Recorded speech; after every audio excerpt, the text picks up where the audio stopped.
Hello, I'm Patricia Kosseim, Ontario's Information and Privacy Commissioner, and you're listening to Info Matters, a podcast about people, privacy, and access to information. We dive into conversations with people from all walks of life and hear real stories about the access and privacy issues that matter most to them.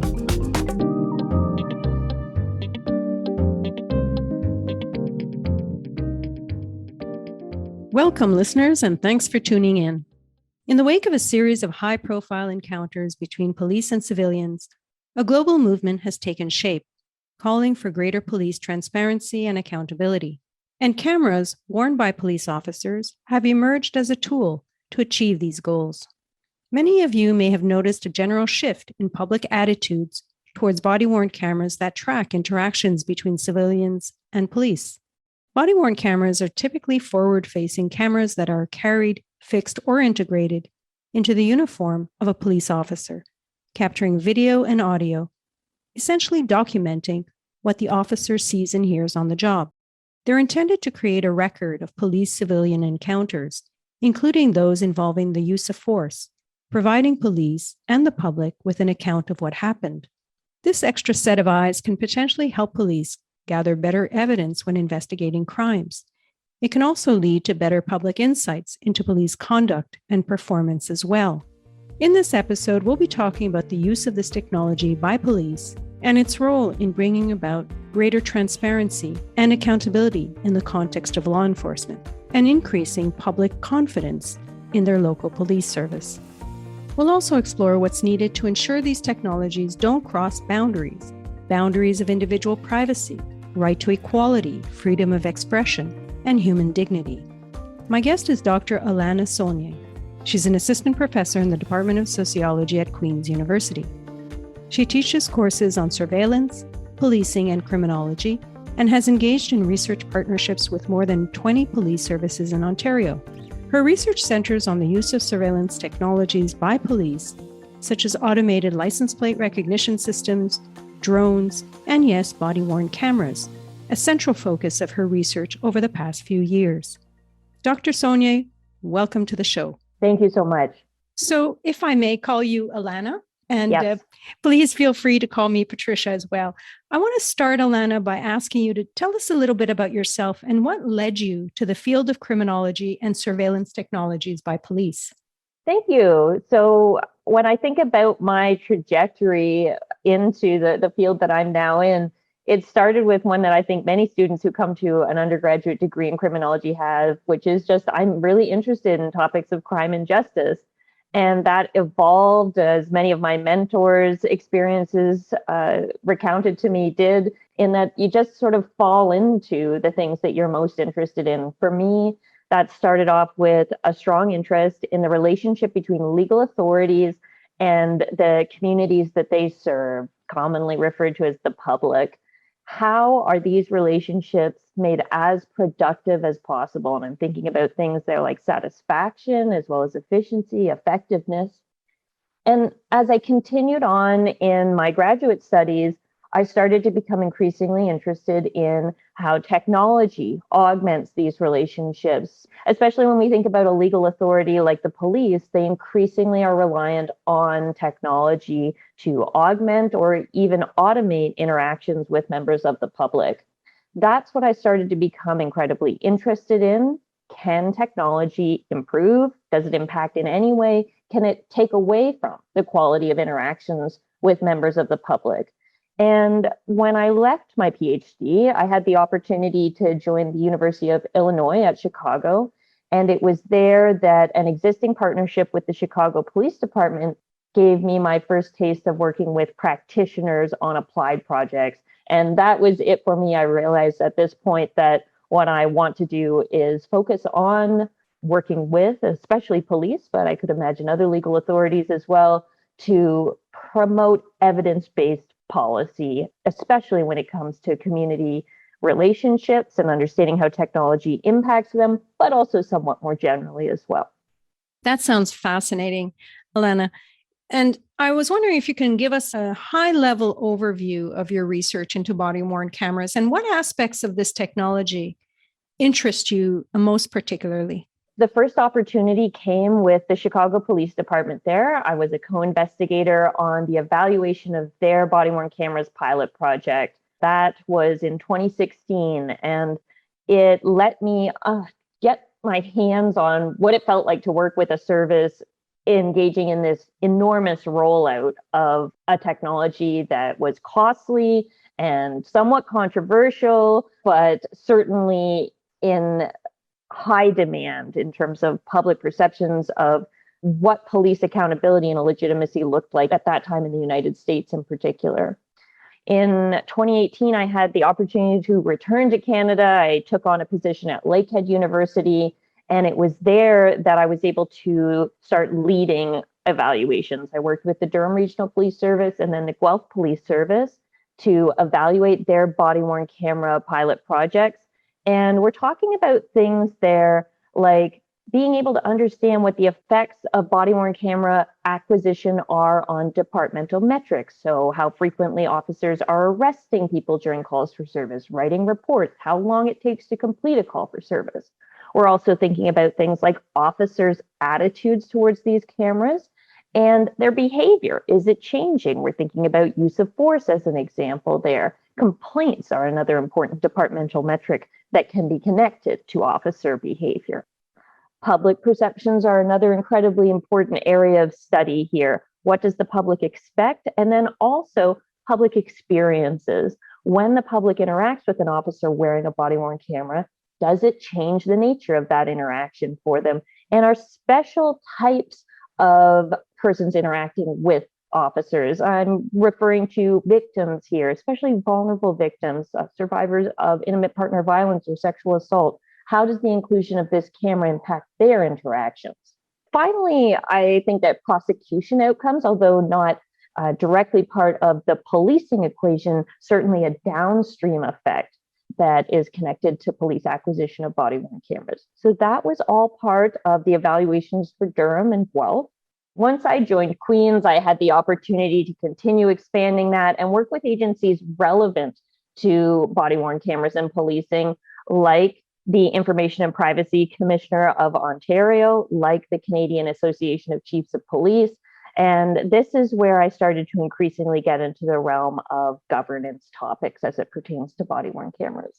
What an interesting journey, especially that you've had a chance to examine this technology both in the US and in Canada. So how common is the use of body-worn cameras by police services in Canada relative to other jurisdictions? Body-worn cameras are becoming incredibly common in our Anglosphere countries. So the UK is the big kickoff here, the United States heavily following suit, Australia and Canada as somewhat lagging behind, but increasingly common as well. When we're looking at the UK, we're talking about almost 100% saturation at this point. The United States, a very, very substantial portion of their large services have acquired body-worn cameras. We are dealing with a nation there of over 18,000 law enforcement agencies. So total saturation is probably a little bit on the horizon. In Canada, I conducted a survey in 2019, and at that time, 36% of Canadian services had considered or were presently trialing or had trialed body-worn cameras. And that absolutely was on the rise in 2020 when we saw a whole range of incidents producing calls for body-worn cameras, including the RCMP's decision to move forward with body-worn cameras, which will certainly massively increase their presence in the Canadian law enforcement landscape. And just to note, I am in the process right now of conducting a follow-up survey to that. So we will have a very good understanding of exactly how prevalent body-worn cameras are in Canada relatively soon. Can you unpack for us some of the reasons why police services in Canada are adopting body-worn cameras? What would be some of the benefits from the police perspective? When we think about the benefits for police, a huge one is arguably enhanced perceptions from the public, and increased police legitimacy is associated with increased public cooperation. So this, of course, stems from the fact that your public wants body-worn cameras. If the public does desire body-worn cameras, then arguably the acceptance of this technology by police services is something that's going to enhance public evaluations of police and in turn, they reap the benefits. I think that police also are able to communicate the good work that they're doing to the public with the acquisition of body-worn cameras. So, of course, we are familiar with these awful examples of either incompetent or completely unacceptable police behavior that are recorded and displayed. We also have to remember that there is much good police work that happens, and these body-worn cameras provide more opportunities for that to be captured and ideally at some point shared with the public. Another really key advantage from the perspective of police is that this is protection for officers from frivolous complaints. And while there are absolutely legitimate complaints made against police, it's also completely reasonable to state that there are frivolous complaints made against police. And that's an incredibly stressful experience for officers, bearing in mind that especially in Canada and in Ontario, particularly with the OIPRD, complaints are taken very seriously. OIPRD? The Office of the Independent Police Review Director. What would the community perceive as being some of the advantages of body-worn cameras?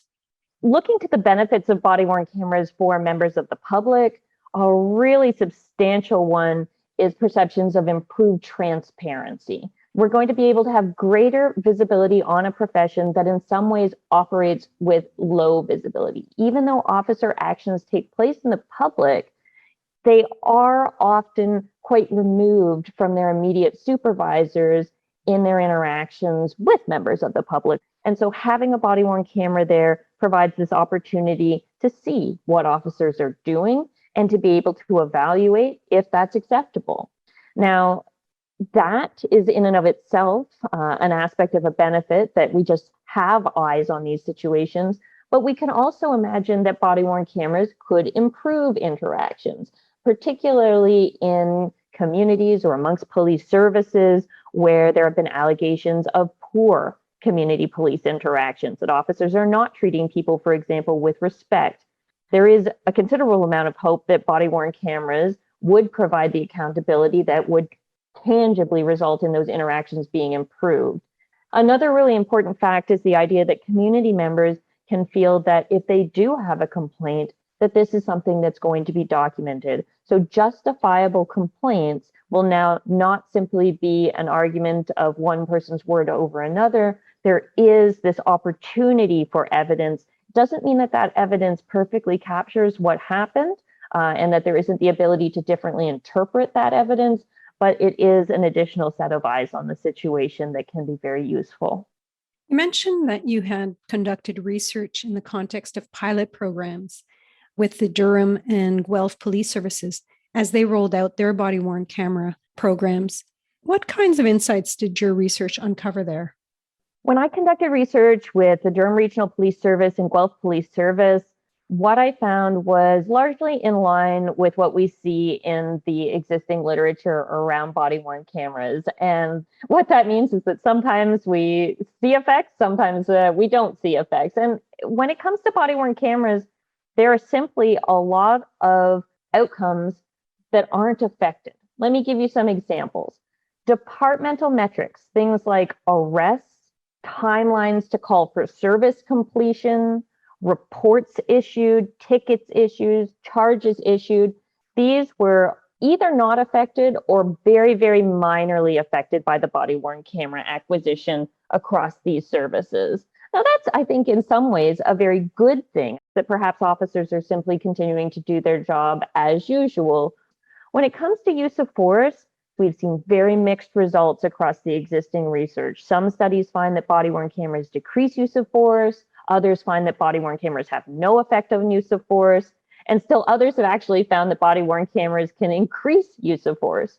So why is this the case? A very recent review of use of force studies suggested that body-worn camera policy might actually be a very important factor there. It seems that limiting officer discretion around camera activation may help decrease use of force incidents. So that's an interesting fact. Complaints. Here we see a really consistent finding.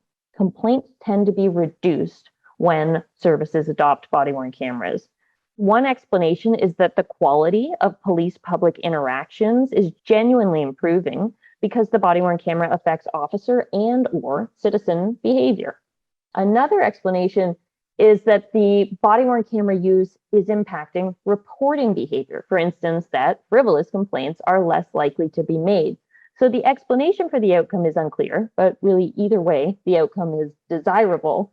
And during the Toronto Police Service's body-worn camera pilot, 23 complaints were made against officers that were in the pilot, and in all 23 cases, the officers were cleared of that complaint.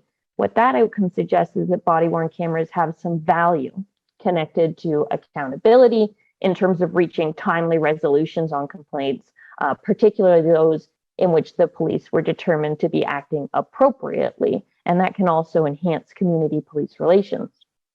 Now, coming to some other findings, there's very high public support for police to adopt body-worn cameras.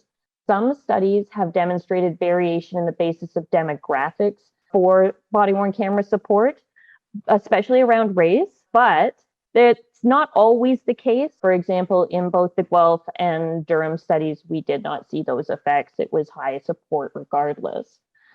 Improvements in perceptions of experiences is another thing that's been considered when it comes to community attitudes of body-worn cameras. So it's not just, what you think about the camera, but how does actually interacting with an officer who's wearing a camera impact your evaluation of that encounter? So I ran a study with Durham Regional Police Service where we had people who were randomly assigned to either interact with an officer wearing a body-worn camera or not. And what we found in that case is that the people who interacted with officers wearing body-worn cameras reported that their interaction was more favorable than people who interacted with an officer not wearing a body-worn camera. I do want to stress that the difference was small, but it was more positive. So this is, again, a desirable goal, even if we don't know exactly what the explanation was there. Is it that officers are actually acting more friendly? Or is it that simply the presence of this technology that people tend to have a lot of confidence and support for is making them feel more positive? Another key area of exploration is officer attitudes and behavior. Early literature around body-worn cameras was consistently demonstrating that officers tended to be uncertain, a little uneasy about body-worn cameras. You have to remember that they at this time are being adopted in a climate that is very critical of officers. But as officers have used body-worn cameras, a very consistent finding has been that they tend to feel more positive about them. So that's something that I think is quite noteworthy. Small amount of research has looked into whether officer behavior actually changes, some of that through that use of force angle. And that study did conclude that officers wearing cameras were more positive, more amiable to the people they interacted with. And the final thing that I'll comment on is prosecution outcomes. Only a handful of studies here, one of them being the one that we conducted in Durham. And we see mixed effects across that whole body of literature and fairly non-existent effects in the study in Durham. I want to point out whether we're seeing more pro-prosecution outcomes or whether we're seeing cases resolved before they have to go to trial, which amounts to reductions in resources for the criminal justice system. That there's something really critical to take note of here, and that's that not all body-worn camera footage is created equal in terms of evidence. A lot of body-worn camera footage is simply recording the interaction that an officer and the person that they interacted with, the subject who's now before the criminal justice system as a defendant, it simply documents their interaction. It doesn't necessarily have any evidentiary value. And so a next really important step in research is being able to focus on these subset of body-worn camera videos that actually include content of evidentiary value and seeing what the effects are of those subset of videos on prosecution outcomes. I think that could yield some very different conclusions and much more definitive results when it comes to prosecution outcomes and the effects of body-worn cameras. Certainly a lot of positive results there. And as you say, there's other areas of future research that are really important to get into. I know your research also revolved around police recordings in particularly sensitive situations. So I was wondering if you can talk to us a little bit about what you found when body-worn cameras were used in situations such as domestic and sexual violence cases, for instance. Thank you so much for asking that question. Victims have been an incredibly understudied area when it comes to body-worn cameras and their impacts for the community that police interact with. And that's a big issue when we bear in mind that victims actually constitute a very substantial portion of the people that officers interact with. And generally speaking, members of the public might think of themselves as a victim with regards to a home break-in or a theft, and might not feel that there's any substantial concerns about a body-worn camera. But there is a very arguably different experience for someone who is a survivor of intimate partner violence or sexual assault. And so that was a particular area I was interested in exploring. To do that, we need to get insight from victims.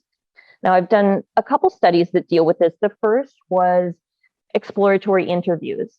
So 33 interviews with survivors that were aimed at understanding their hopes and concerns, as well as being able to understand the broad categories of rules that could govern the use of body-worn cameras in ways that are victim sensitive.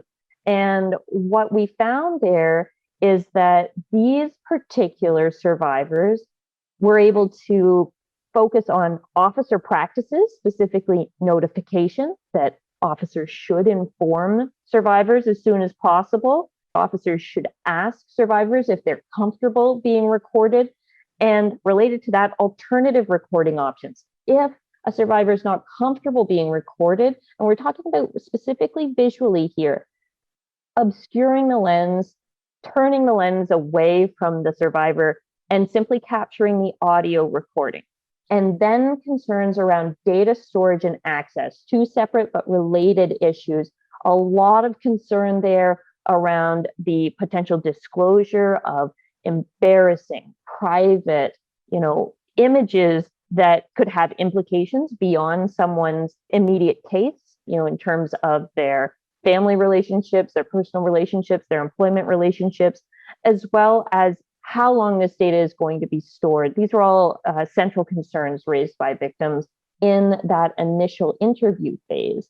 A follow-up study was taking these hopes, concerns, and those lists of possible rules I just mentioned in a survey format to survivors and sharing that across Ontario to try to understand when people are presented with these specific points, which ones matter most to them. And so that's a project that is, the data analysis is still ongoing, but we're working to build a body of knowledge there that will ultimately, hopefully, inform victim-sensitive use of body-worn cameras.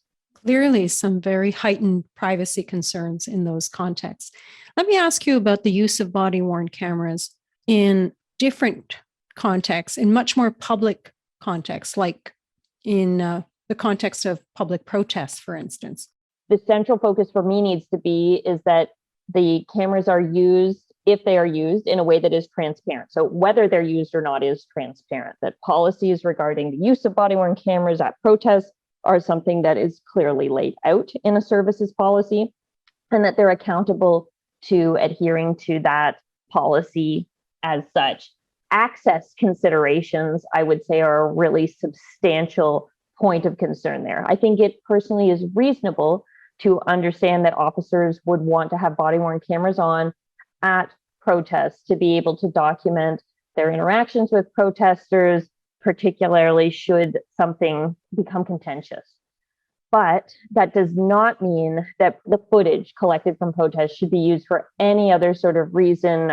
Fishing expeditions, for example, connected to facial recognition. This is an area that is sort of the front edge of concerns connected to body-worn cameras.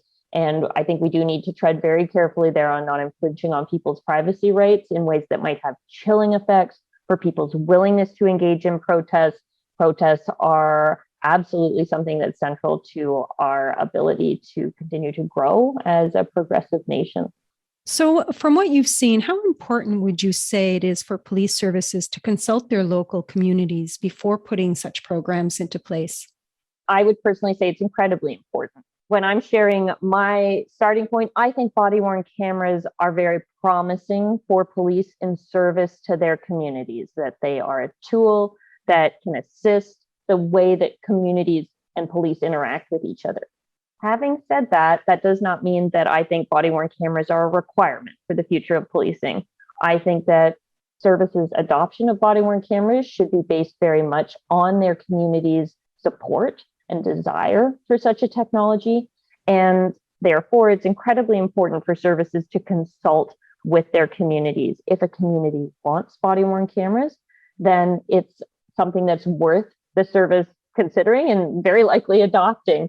And if the community does not feel that body-worn cameras are necessary, then that's an important consideration as well. These are costly technology, and we want to conduct policing in ways that serve communities.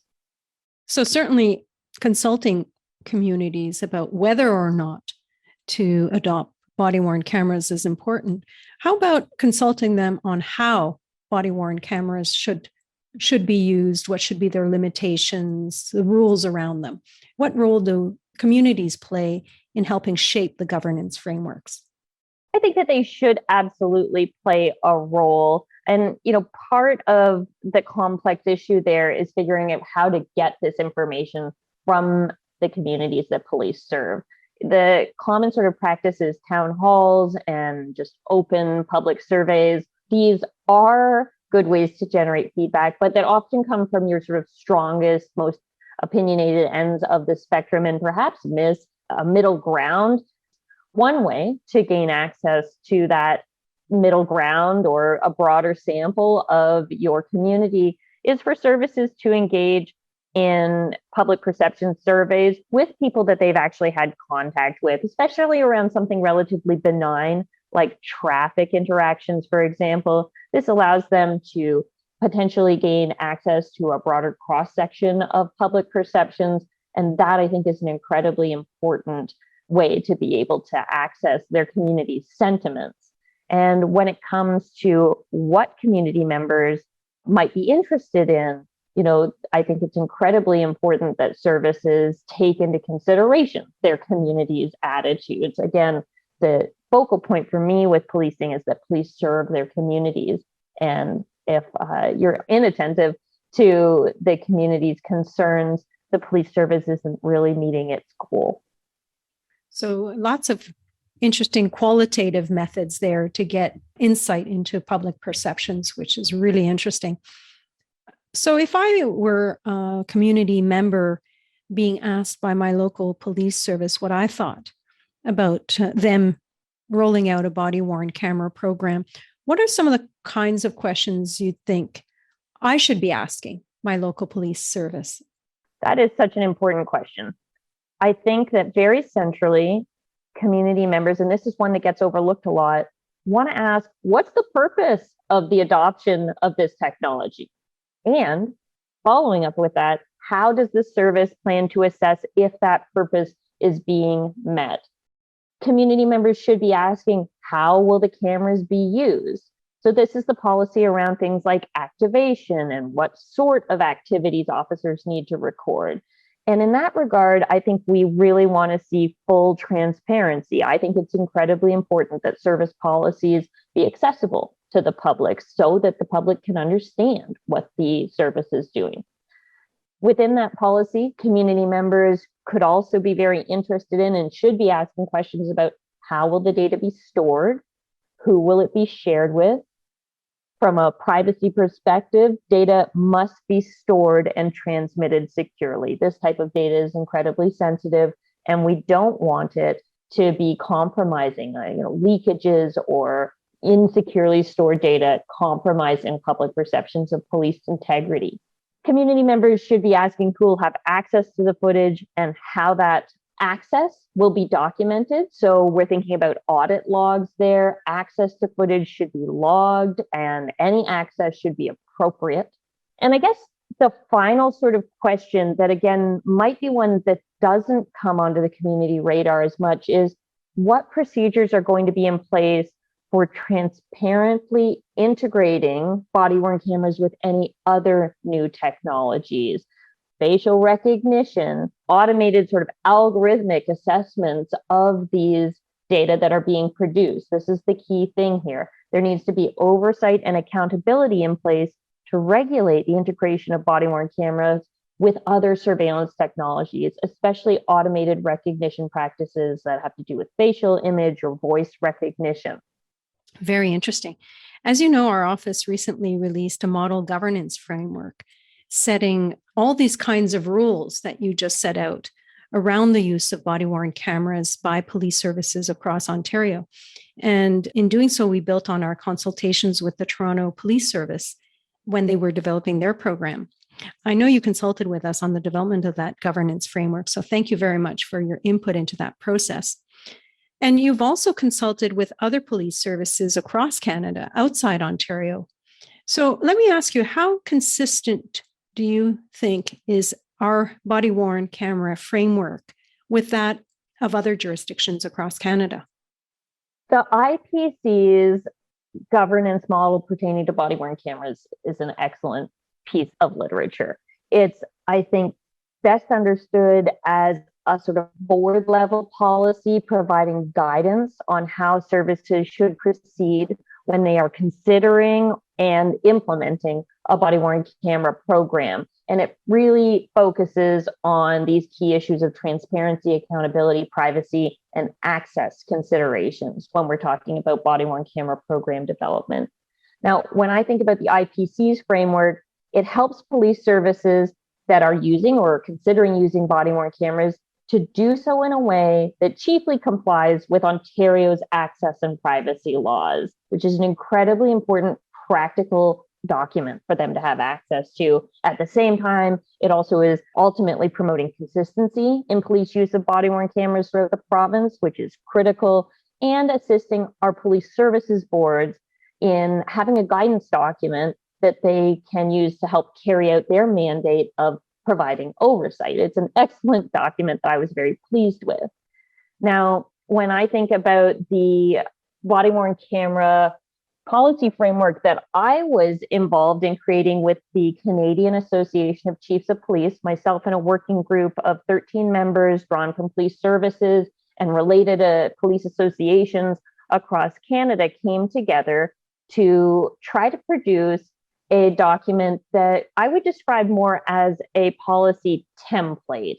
So while we look at the IPC's document as something that provides a broad overview with very specific recommendations, the Canadian Association of Chiefs of Police template is very complementary in the material it covers to the IPC's, but is presented more as a service level procedure or directive. It's designed to be a template that services can directly slot their protocols into. And these two documents, the IPC and the CACP guidelines when it comes to body-worn cameras, are very complementary tools for services as they strive to produce a concrete version of the recommendations outlining how body-worn cameras are going to be used at their service. Wonderful. So for those listeners interested, both the frameworks, the IPC framework and the Canadian Chiefs of Police framework, will be available in the show notes to this episode.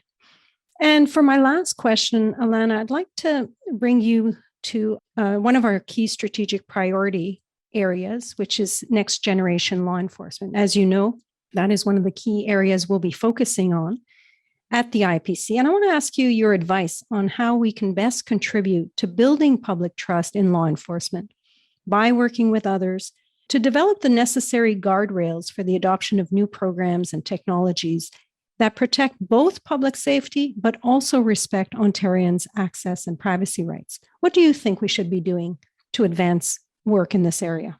I think what the IPC is already doing with the production of the body-worn camera governance framework, with the consultation around facial recognition technologies as used by law enforcement, is exactly illustrative of what I want you to keep doing. Part of expanding that is just being able to document what is going on in Canadian law enforcement. We have an expectation of transparency, but also what is forthcoming. Getting out in front of these things, which is exactly what the IPC was doing when they got involved with that facial recognition consultation. From there, we want to develop governance strategies, getting out in front of these technologies and their adoption, rather than producing these sort of governance strategies after the fact. So I think that that is exactly what the IPC is doing. I'm very glad to be involved with those efforts. And I'd say that that's what needs to continue to happen. We need to be very vigilant in documenting what sort of surveillance technologies, data collection and management technologies law enforcement is using, and continue to ensure that they're used in ways that abide by privacy legislation, but that just more broadly meet expectations around human dignity when it comes to the collection and use of data in these contexts. What a fascinating discussion it's been. Alana, thank you again so much for taking the time to join me on the show. You've provided us with valuable insights into how law enforcement can use this technology appropriately, with transparency, accountability, fairness, privacy, and human dignity. For listeners who want to learn more about the use of surveillance technologies by law enforcement, I encourage you to view the webcast we hosted last year for Privacy Day. You'll find it on the IPC's YouTube channel. I also invite you to look up our body-worn camera governance framework, which is available on our website at ipc.on.ca. There you can also find more general information about privacy and access rights under Ontario's laws. Also, feel free to call or email our office for assistance and general information about access and privacy rights in Ontario. Well, that's a wrap for this episode of Info Matters. Thank you for joining us, everyone, and until next time. I'm Patricia Kosseim, Ontario's Information and Privacy Commissioner, and this has been Info Matters. If you enjoyed the podcast, leave us a rating or review. If there's an access or privacy topic you'd like us to explore on a future episode, we'd love to hear from you. Send us a tweet at IPC-InfoPrivacy or email us at podcast@ipc.on.ca. Thanks for listening, and please join us again for more conversations about people, privacy, and access to information. If it matters to you, it matters to me.